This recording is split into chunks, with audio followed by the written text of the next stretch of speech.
যে আমরা চ্যাম্পিয়ন্স ট্রফিতে আফগানিস্তানকে দেখছি, খুব একটা বেশি দিন হয়নি তারা ইন্টারন্যাশনাল ক্রিকেট এসেছে, এরই মধ্যে তারা দেখতে পাচ্ছি বিগ দলগুলোকে নিয়মিত হারাচ্ছে। 2023 ওয়ার্ল্ড কাপে আমরা দেখতে পেলাম ইংল্যান্ডের বিপক্ষে জয় পেয়েছে তারা, 2024 টি-20 ওয়ার্ল্ড কাপে সেমিফাইনাল খেললো, এবারও ইংল্যান্ডকে হারালো, এখনো সেমি রেসে টিকে আছে। সেখানে বাংলাদেশ এত পুরনো দল হয়েও তারা আসলে মাথা তুলে দাঁড়াতে পারছেন না। নিশ্চয়ই কি আক্ষেপ রয়েছে কিনা আপনাদের, বা বোর্ড কি এটাকে নিয়ে মানে দুঃখ পায় কিনা, বা তাদের কষ্ট লাগে কিনা, এই নিয়ে তো সংশয় রয়েছে ফ্যানদের মধ্যে। না দেখেন, আপনি শুধুমাত্র একটা চ্যাম্পিয়ন্স ট্রফি বা দুটো দিয়ে আপনি উপলব্ধি করতে পারবেন না। বাংলাদেশের এরকম অনেক ভালো ভালো খেলোয়াড় ম্যাচও কিন্তু আমরা জিতেছি। আফগানিস্তান ডেফিনেটলি ভালো খেলছে, তাদের কমিটমেন্ট স্ট্রেংথ অনেক ভালো।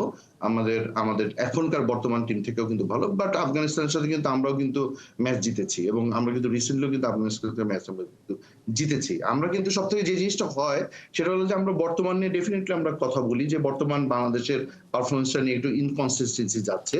বাট দলগতভাবে কিন্তু আপনি যদি দেখেন যে আমাদের কিন্তু কোনোটা কিন্তু আপনার বাড়তি কোনো অভাব নেই। বাট আমাদের শুধুমাত্র আমরা জয়টাই পাচ্ছি না। বাট এটার জন্য কিন্তু শুধু আপনি এন্টার যে বাংলাদেশ টিমের একজন বা দুইজনকে আপনি দোষ দিতে পারবেন না। কনসিস্টেন্সির একটা প্রবলেম যাচ্ছে, যেটা সবসময় আছে।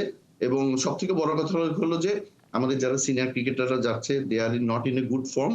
এবং সাথে সাথে যারা ইয়াং যারা আছে তাদেরকে ওই যে জিনিসটা আমি বলছিলাম যে নেক্সট 27-এ যে লক্ষ্যটা, সেই লক্ষ্যটা যদি আমরা ঠিক করে করতে পারি, কাদেরকে দিয়ে আমরা খেলাবো এখন থেকেই, সেটাই কিন্তু সবথেকে বড় ইম্পর্টেন্ট হবে। তাহলে দেখবেন যে বাংলাদেশ একটা গুড প্রসেসের মধ্যে যাবে ফর উইনিং এন্ড উইনিং। দেখা যাক আসলে পরিকল্পনাটা কি হয়। অনেক ধন্যবাদ নিয়ামুর রশিদ রাহুল।